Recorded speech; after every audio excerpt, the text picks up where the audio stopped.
กราบสบายดีและสวัสดีพี่ๆน้องๆ FC ทุกท่านวันนี้มาพบกับเบ้าหลุยคนเก่าคนเดิมอีกแล้วพี่น้องเอ๋ย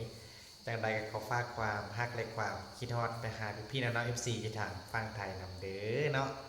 ถ้าหากว่าพี่น้องท่านใดเข้ามารายการอย่าลืมกดไลค์กดแชร์กดติดตามเพื่อเป็นกำลังใจทางช่องน้อยๆของเบ้าหลุยได้มีกำลังใจในการนำเสนอเรื่องราวดีๆของเมืองลาวเมืองไทยและกันหลายๆประเทศในอาเซียนเหล่านี้ มาให้พี่น้องในเบื้องในสมย่างเป็นปกติและเนาะทุกคนสำหรับเรื่องราวในวันนี้เนาะบ้าวลุยมีเรื่องราวของลุงใหญ่จากฝั่งไทยอีกเนาะทุกคนที่มื้อนี้เนาะบ้าวลุยก็ได้เห็นเพิ่นไลฟ์สดที่เพิ่นเว้าหลายๆเรื่องเกี่ยวกับประเทศลาวเนาะโดยเฉพาะแม่นท่านจะเว้าถึงเรื่องเกี่ยวกับรถไฟลาวจีนของเฮานี่แหละเนาะเดี๋ยวเฮาสิพาฟังเบิ่งลุงใหญ่ท่านนี้เพิ่นจะเว้าในรายเกี่ยวกับรถไฟลาวจีนทุกคนรวมทั้งรถไฟอยู่ในประเทศไทยเองเนาะซึ่งว่ามันก็มีหลายๆเรื่องที่สำคัญที่ลุงใหญ่ท่านนี้ได้เว้าถึงทุกคนเดี๋ยวเราจะมาฟังเบิ่งมุมมองและความคิดเห็นของลุงใหญ่ท่านนี้เนาะว่าจะเป็นอะไรได้ก่อนอื่นบ่ลุยก็ต้องขอขอบใจแล้วก็ต้องขออนุญาตเนาะที่ได้นำเอาเรื่องราวของลุงใหญ่ท่านนี้มานำเสนอมาแชร์ต่อให้พี่น้องในเบิ่งในชมในคลิปวิดีโอนี้นะทุกคนสำหรับช่อง YouTube ของเพิ่นก็คือผู้เฒ่าเล่าให้ฟังเนาะถ้าหากท่านใดเข้ามาก็อย่าลืมเข้าเป็นกำลังใจทางช่องของเพิ่นนำเด้อเนาะเอาทุกคนเราไปรับฟังเบิ่งพร้อมกันเลยเนาะแล้วเราจังมาลงกันอาจารย์ที่รับชมวิดีโอจบไปเนาะมาเอพิโซดของไทยลาวเฮาความสนใจที่เฮารู้ว่านี่คือความผิดพลาด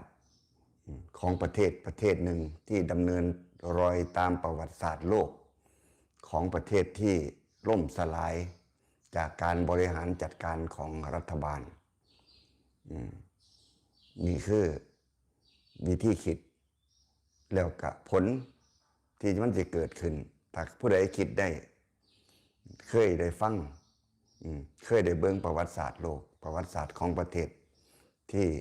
เคยร่ำรวยรวยแล้วก็ยากจนก็มีเคยเป็นประเทศสลาดแล้วอยู่ดีมีกินหลังจากปกครองตัวเองล่มสลายกับหลายประเทศนั่นคือวิสัยทัศน์คุณมนัสมาแล้วหมายเลข 1สวัสดีครับนะมันหลายประเทศที่มันเป็นประวัติให้เห็นไม่ว่าจะเป็นระบบเงินเฟ้อไม่ว่าจะเกิดการยึดครองต่างๆมันเกิดขึ้นนั่นคือมันเป็นอดีตเป็นประวัติศาสตร์เป็นประวัติของโลกมนุษย์แต่ละประเทศที่เจริญงอกงามหรือล่มสลายไปมายุคใหม่ยุคนี้เลยมันสิบ่ลมแบบยุคเก่าลมแบบยุคดิจิตอลยุค AI ยุคโรบอทยุคเครื่องจักรทำงานแทนมนุษย์ได้แรงงานลาวในระยะนี้ยังมีความต้องการอยู่แต่ว่ามันเป็นไปไม่ได้ในประเทศลาวเพราะว่าคนลาวมาทำงานย้ายมาทำตัวบุคคลย้ายมาทำงานในประเทศไทยเพื่อเศรษฐกิจของครอบครัวของไผ่ของมันไม่ได้ใช่เศรษฐกิจของประเทศเศรษฐกิจของครอบครัวสร้างประเทศไม่ได้เพียงแต่ประชาชนพออยู่ได้มีกินเท่านั้นเองที่คนที่มาประเทศไทยคุณพรชัยก็มาสวัสดีครับคุณประจักษ์ก็มาสวัสดีครับใกล้ใจไกลกายครับยินดีครับคุณรักพงษ์นะครับยินดีครับนี่คือยุคใหม่วันนี้วิวัฒนาการของโลกสมัยใหม่เป็นอย่างนี้แหละเขาไม่มันไม่เหมือนเดิมอีกแล้วด้านการเงินจากเงินธรรมดาก็จะกลายเป็นเงินดิจิตอลเจ้าเพิ่มเงินเจ้าขึ้นกับบ่มีค่าเงินจะไม่ได้เฟ้อเหมือนเวเนซุเอลาเหมือนประเทศซิมบับเวที่ใช้เงินพิมพ์เงินขึ้นมาจนล้นตลาดนะพิมพ์เงินขึ้นมาตั้งแต่สมัยดอลลาร์ละดอลลาร์กลายเป็นใบเดียวมีราคา1 ล้านดอลลาร์ซิมบับเวคิดเบิ่งว่าใบเดียวเงินใบเดียวเขียนได้ยังไงว่า1 ล้านแต่มันก็ไร้ค่าซื้อใครบ่ได้เพราะใบเงินมันก็คือเงินมันคือความเชื่อถือไม่ใช่จะตั้งราคาเท่าไหร่ก็ได้ไม่มีความหมาย เขาพิมพ์มาแล้วก็มันล่มไปแล้ว ระบบนั้นเกิดขึ้นบ่ได้อีก ประเทศลาวคุณจะพิมพ์เงินกีบเหรอมันก็จะซ้ำรอยกับซิมบับเวซ้ำรอยกับเวเนซุเอลาบ่ได้ผลรู้กันอยู่แล้วว่ามันบ่ได้ผลเขาก็เลือกที่จะใช้เงินสกุลอื่นประชาชนเขาบริษัทห้างร้านหรือแม้แต่ประเทศตัวเองก็จำเป็นจะต้องใช้เงินสกุลอื่นนะเพราะว่าการบริหารจัดการประเทศการซื้อข้าวซื้อของเป็นหนี้เป็นสินมันก็ต้องใส่เงินประเทศอื่นคุณใช้เงินดอลลาร์ใช้เงินหยวนใช้เงินบาทเป็นการหมุนเวียนในประเทศเงินกีบคุณจะตั้งราคาหวงแหนราคาปันไดสุกยู่ปันไดมันก็บ่ขึ้นนะคุณจะพิมพ์มันก็จะล้นตลาดคุณก็เห็นแล้วเห็นซิมบับเวใบละล้านมันก็มีแล้วนะขนเส้นรถไปได้ไข่หน่วยเดียวเงินถังหนึ่งได้ไข่หน่วยเดียวใบละล้านนะสบายดีครับคุณพูดเบลาเอา1 2 3สวัสดีครับเตียงทองมั่งสิอยากจะฟังอยากจะฟังก็ได้ฟังแต่ว่าได้ค่อยก่อนเด้อได้ฟังแท้ว่าแต่ว่าค่อยได้นะเพราะว่าเหตุการณ์มันยังเงียบอยู่ก็จะเอาซอยเล็กๆน้อยๆว่าเขากำลังเห็นอย่างอยู่เสมอนี้ก็เอาจังสันก็ได้เนาะเอาคุณวิชัยครับอยากฟังพ่อเรื่องแรงงานเขมรที่มักเคลมประเพณีไทยเฮาเอาขนาดมุมมองพยาบองก็จะบอกสู่ฟังละเป็นมือไปเนาะโอเคครับที่ยินดีจะเอามันนำมาสู่ฟังมือนี้เอพิโซดเล่าเอาอีกจักรอบสักคนนะพอมันมอแล้วมันมอวิวัฒนาการที่มาถึงแล้วนะประเทศลาวเดี๋ยวนี้การที่เว้าย้อนขึ้นไปจักหน่อยนิดนึงเปิดประเทศขึ้นมาเพื่อจะกล้าจะขายนะตั้งแต่ปี2013 12 ปีมานี่เองที่เปิดประเทศนะเปิดประเทศว่าเหมือนกับมีสนธิสัญญากับประเทศนั้นประเทศนี้มาค้ามาขายกันเด้อเฮาเปิดเขตเสรีการค้าบ้านเถาะมันเพิ่ง12 ปีมานี้เองบ่มีทุนมีร่อนบ่มีหยังทั้งสิ้น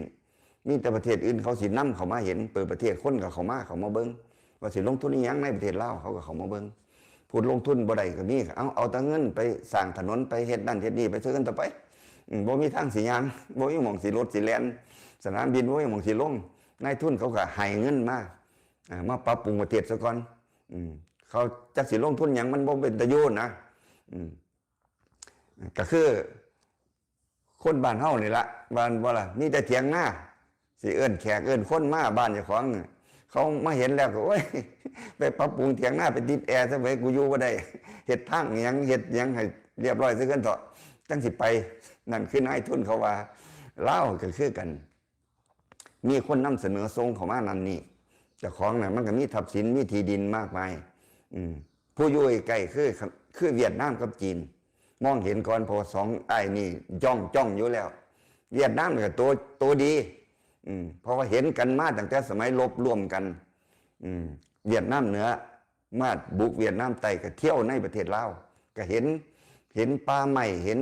ร่องน้ำเห็นหยังต่างๆอย่างน้อยก็สูงละมึงเถอะ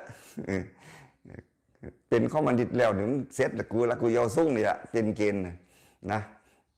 เวียดนามก็จัดการไปเพราะเปิดประเทศการค้าการขายเกิดขึ้นจีนกับเวียดนามก็หุ่มเข้ามาอันดับแรกญาติกันเลยมาขนซุ้งของง่ายที่สุดก็คือตัดซุ้งออกไปแปรรูปอยู่บ้านเขานะประเทศจีนมีนโยบายทำซิลโรดอย่างกันคือว่าเส้นทางไปสู่ทั่วโลกรถไฟไปยุโรปมาเอเชียเครื่องบินทาเรือขยายตัวมันเป็นแผนการของประเทศจีนที่เขาต้องการสร้างถนนไปเพื่อการ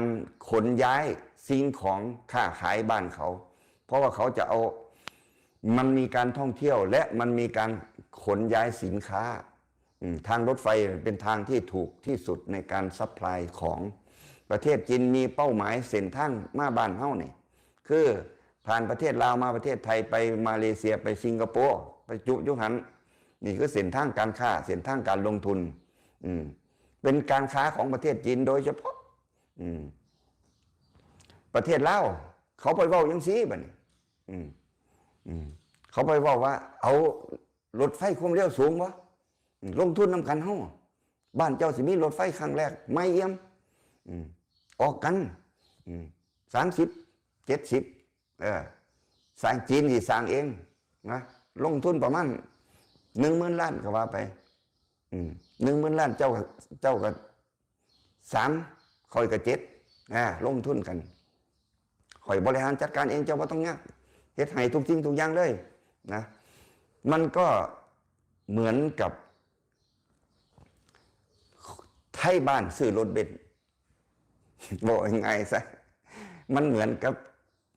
คนรวยมาติดต่อเศรษฐีบ้านนอกเศรษฐีบ้านนอกมีไห้มีหน้ามีอะไรเยอะแยะแต่มันเป็นเส้นทางที่เขาจะต้องผ่านไงมันจำเป็นไงมันจำเป็นมันบ่คือเรือบินคันเรือบินเขาบ่ได้มันติดต่อยากเขาขอแค่อากาศผ่านน่านฟ้าซื่อๆก็สิได้เก็บตรงเล็กน้อยค่าเรือบินผ่านบัดนี้จีนสิเฮ็ดรถไฟมาผ่านจีนหัวดีล่อลวงหลอกชั้นเชิงนะอ่านแต่ผลประโยชน์กับผลประโยชน์หลอกๆเพราะมันผลประโยชน์จริงๆอ้างความหรูหราอ้างความทันสมัยเพิ่นผู้นี้ก็บ่เคยมีรถไฟนำเขาเอาเพราะว่ามันรถไฟมันก็ฉายแววให้เห็นว่าคือประเทศใดมีรถไฟประเทศนั้นก็เจริญรถไฟความเร็วสูงสมัยใหม่เอี่ยมด้วยโอ้มีรถไฟใส่ในประเทศเฮาตัวนี้ไหมเอาตรงนั้นตัวไหนก็เอาบ่ได้ลูกฟ้าลูกไฟเรื่องราคาเรื่องบริหารจัดการอย่างทั้งสิ้นเอาเลยเขาส่วนจังไรเอาเลยเงื่อนไขแล้วแต่พี่อ้ายเฮียสิว่ามาเส้นปั๊บบ่รู้ผลประโยชน์หยังเพราะว่าบ่รู้จักมูลค่าบ่รู้จักเอฟเฟกต์ผลกระทบที่มันจะเกิดขึ้นกับตัวเองอันดับแรกที่มีผลกระทบเนี่ยคือจีนส่วนที่เจ้าเป็นหนี้3,000 ล้านดอลลาร์เป็นค่า GDP เท่าไหร่ก็ว่ากันไปเลยบ่ได้คิดดูแต่ว่าเขาก็บอกว่าสิขึ้นทุนเท่านั้นปีเท่านี้ปีก็สบายใจสิขึ้นทุนนี่ให้เป็นหนี้บ่ได้เอาเงินเจ้ามาเด้ขอให้เจ้าเป็นหนี้คันเจ้าเป็นหนี้บ่ได้คอยกะทิ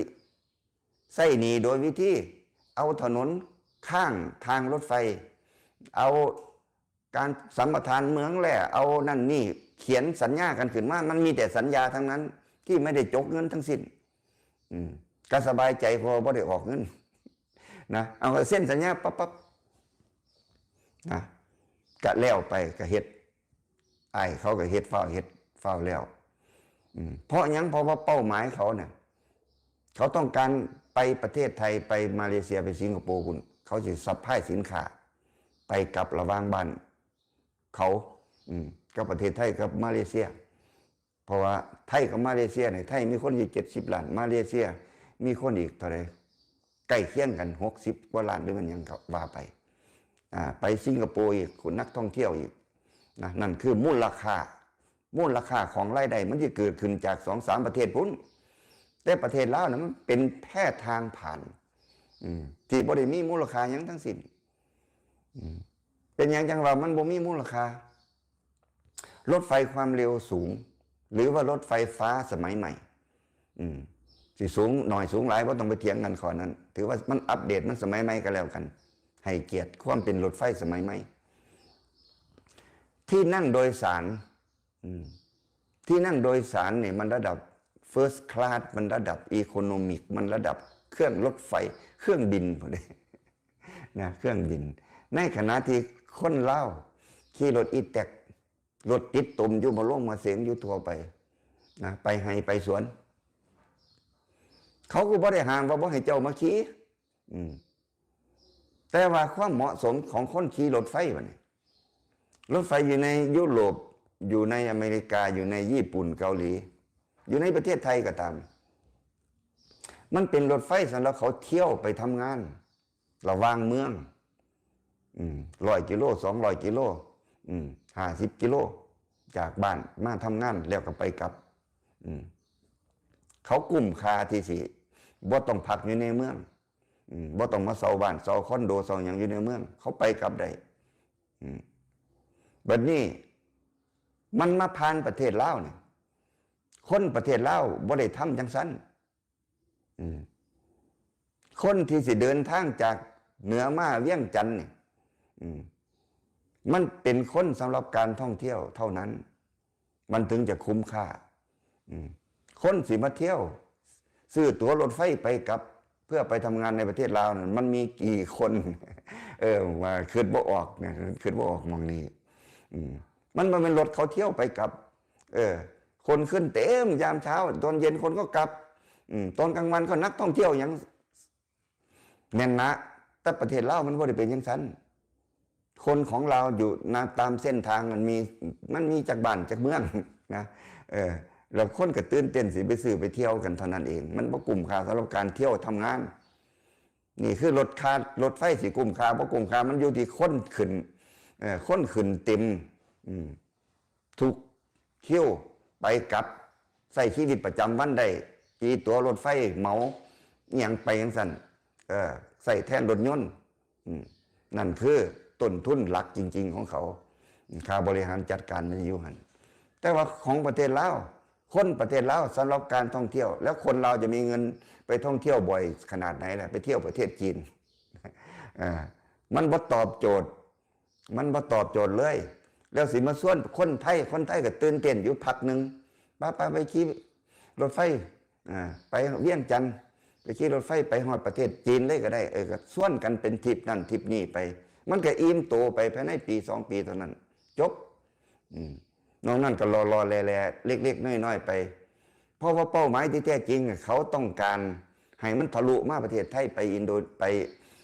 มาเลเซียพุ่นนี่คือ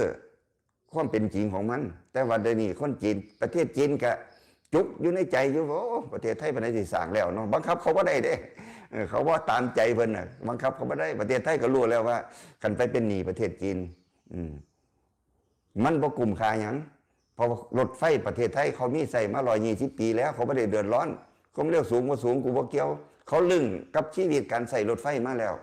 คนใส่รถไฟในประเทศไทยเขารู้ดีเขารู้ดีเจ้ามีตู้นอนเจ้าสิมีการเดินทางไปทำงานเช้าไปเย็นกลับเขาก็เฮ็ดกันมาแล้วรถไฟราคาถูกรถไฟไม่ได้เสียเงินเลยก็มีนี่คือการใส่รถไฟในประเทศไทยเขารู้จักทุกขั้นตอนสิเอาหยังขึ้นแน่นะขันรถไฟแบบใจเย็นหวานเย็นก็เอาไทยบ้านขึ้นขี่มีสิ่งมีของมีหยังก็ว่ากันไปสถานีนี่นั่นไปลงสถานีนี่นะมันเป็นการใส่ในชีวิตประจำวันที่คนไทยรู้จักมาแล้ว120 ปีแล้วมันไม่มีปัญหาสำหรับคนไทยแต่ประเทศเราไม่ได้ศึกษาชีวิตว่ารถไฟไทยเป็นยังไงอยากได้รู้เลยคนมีตะเกียนนี่นะคนมีตะเกียนเนี่ยได้รถเบนซ์เนี่ยเอาเจ้าคิดเบิ่งเอาเจ้าขี่รถเบนซ์ไปทำงาน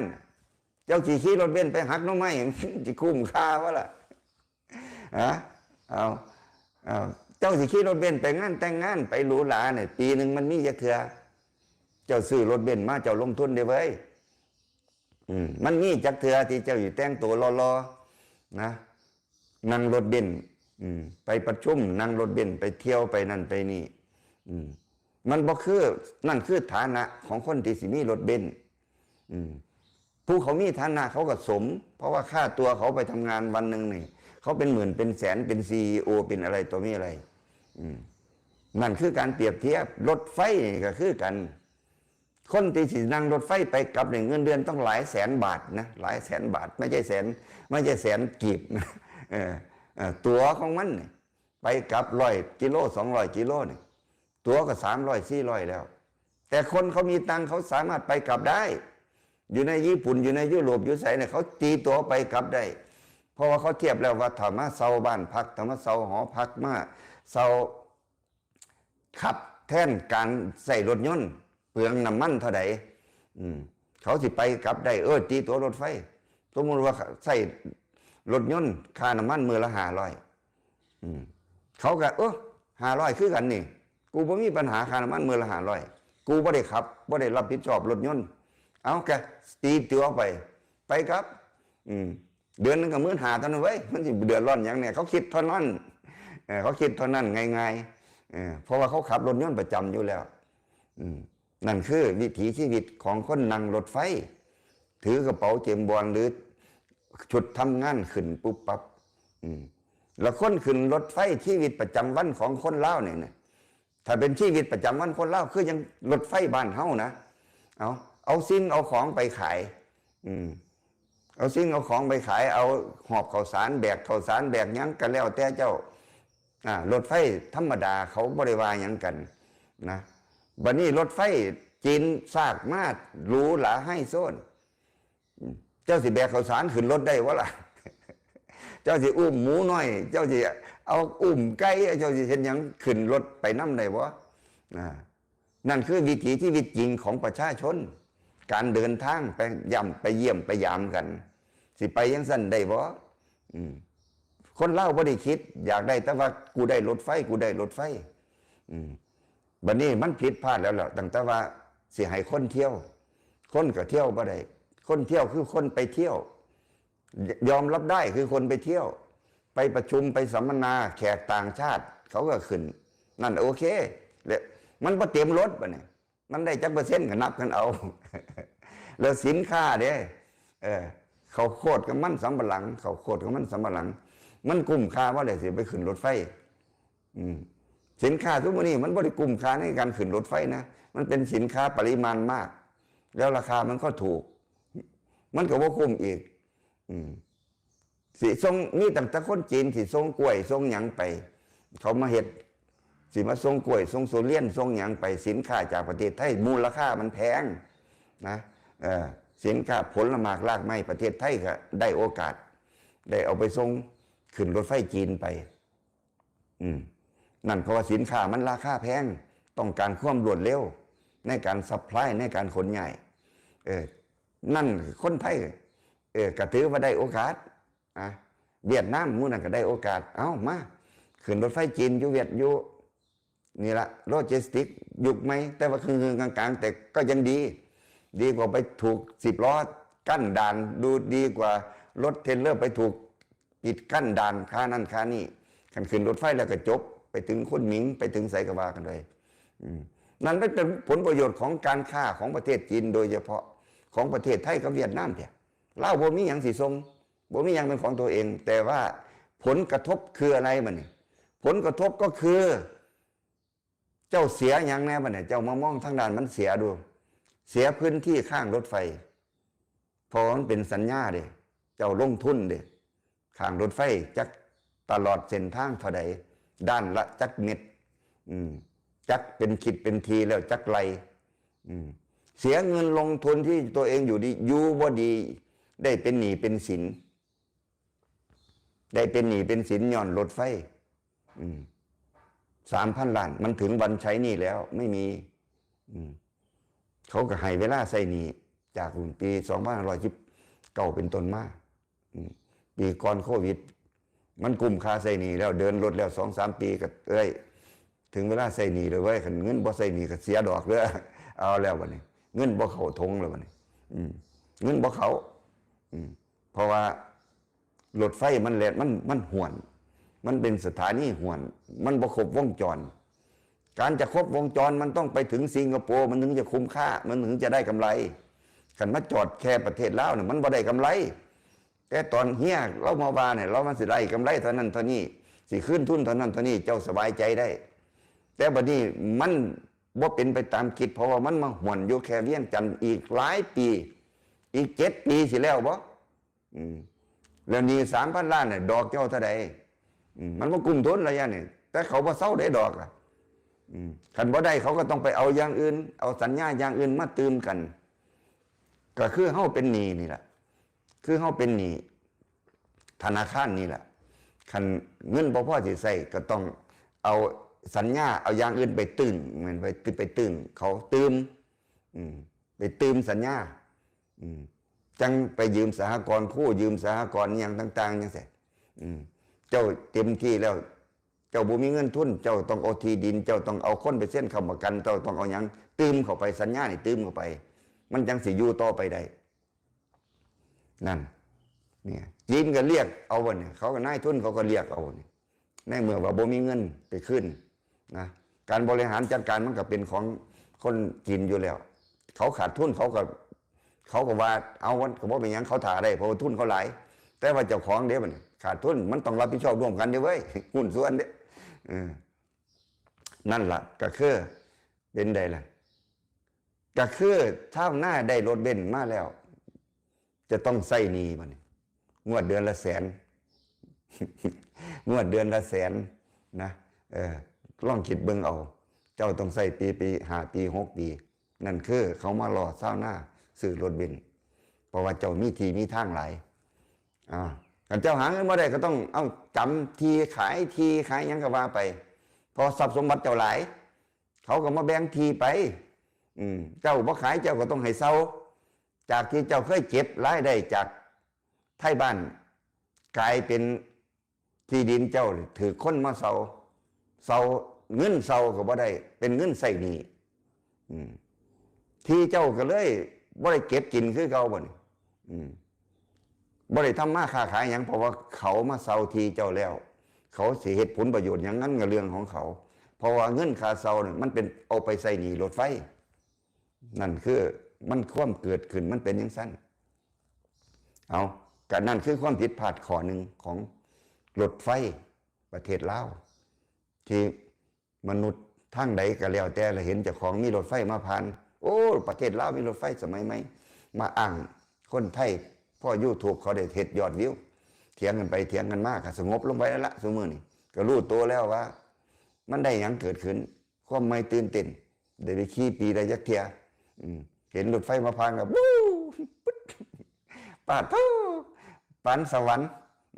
แต่ว่าคนสิได้ขึ้นสวรรค์จะคนอยู่ในประเทศลาวถ้าเฮาสิบอกไว้เลยถ้ารัฐบาลลาวถ้าหัวท่านประเทศจีนนะหัวสมองท่านประเทศจีนเรื่องรถไฟเนี่ยก็ที่บอกเลยว่าโอ้ยบ้านข่อยบ่มีคนจำเป็นต้องใช้รถไฟขันเจ้าสิบ่ผ่านเจ้าต้องเสียค่าผ่านทางข่อยบ่เกี่ยวรถไฟเจ้าเหาะมาเลยเจ้าเฮ็ดล่างมาเจ้าเฮ็ดสะพานมาเลยข่อยให้เฮ็ดอยู่แต่ว่าเจ้าต้องเสียค่าผ่านทางบ้านข่อยนะข่อยบ่ลงทุนเด็ดขาดเพราะคนบ้านข่อยหักหน่อไม้ไล่กบอยู่รถไฟก็สิผ่านมาปิ้วไปเจ้าสิขนหยังกับเรื่องของเจ้าแต่ข่อยเก็บค่าผ่านทางนะปีละเท่านั้นเท่านี้ขึ้นทุกปีข่อยบ่เกี่ยวดอกลาวก็สิได้ประโยชน์อย่างเดียวบ่เสียหยังบ่เสียหยังทั้งสิ้นทุนก็บ่ต้องออกเพราะว่ารู้อยู่แล้วว่าคนเจ้าของบ่มีความจำเป็นจะต้องไปลงทุนมันผ่านมาซื่อๆคือมันถนนผ่านบ้านเฮานี่เฮาบ่จำเป็นต้องไปเสียหยังหั่นบ่อยากไปขึ้นก็ขึ้นบ่อยากขึ้นก็บ่ขึ้นแล้วแต่เจ้าสิตีราคาแต่ใดมันเรื่องของเจ้าแต่ว่าข่อยเก็บค่าผ่านทางนะมันบ่คือเลยบินนะจีนสิเอาบ่เอาเรื่องของเจ้าเพราะว่าข่อยบ่จำเป็นคันคิดจังซั่นแหละจบลาวก็สิได้ประโยชน์เต็มเม็ดเต็มหน่วยโดยบ่เสียหยังนั่นล่ะคิดบ่ทันเอาเป็นยังไงเนาะพี่น้องหลังจากที่ได้รับฟังเรื่องราวของลุงใหญ่คนไทยเนาะที่เพิ่นได้พูดถึงเกี่ยวกับรถไฟลาวจีนของลาวเฮานี่แหละเนาะซึ่งว่าลุงท่านนี้เพิ่นก็ได้เว้าไปหลายๆเรื่องราวเนาะที่บางอันก็เฮาก็ยังบ่ทันฮู้บ่มีรายละเอียดทุกคนเฮาก็ได้รับฮู้ได้รับฟังไปเนาะโดยเฉพาะมันคนลาวเฮาแล้วก็คนไทยเนาะที่ได้รับฟังเรื่องราวดังกล่าวนี้ว่ามีความคิดเห็นอะไรแน่ทุกคนต่อกับเรื่องราวที่ลุงเว้ามาเนาะซึ่งว่าในมุมมองของลุงกับสิ่งที่ลุงเว้ามามันก็เป็นสิ่งอะไรที่เฮ็ดให้คนลาวเฮาหลายๆคนคิดว่ามันเป็นแบบนั้นแท้บ่เนาะทุกคนที่บ่ลุยได้นำเอาเรื่องราวนี้มานำเสนอมาแชร์ต่อให้พี่น้องในเบิ่งในชมก็บ่ได้หมายความว่ารถไฟลาวจีนเฮามันบ่ดีจังซั่นซี่หรือว่าเสียผลประโยชน์แนวใดทุกคนอันนี้มันก็เป็นเรื่องที่ละเอียดอ่อนแล้วก็เป็นเรื่องของผู้ใหญ่เพิ่นเนาะเว้าลุยเองก็บ่อยากจะเว้าไปหลายเนาะทุกคนเว้าลุยก็อยากให้พี่น้องได้รับฟังเพื่อเป็นแนวทางเป็นความรู้เพิ่มเติมอีกกะเท่านั้นเนาะบ่ได้หมายความว่าจะมาสร้างสิ่งที่มันบ่ดีอีหยังเนาะแล้วก็พี่น้องให้มีความคิดเห็นแนวใดต่อกับเรื่องราวดังกล่าวนี้ก็สามารถคอมเมนต์เพิ่มเติมให้บ่ลุยรับฟังได้เด้อสำหรับวันนี้เนาะบ่ลุยก็ต้องขออำลาพระจากพ่อแม่พี่น้องไปเพียงสำนี้เนาะสุดท้ายนี้ขอกล่าวคำว่าสบายดีบ๊ายบาย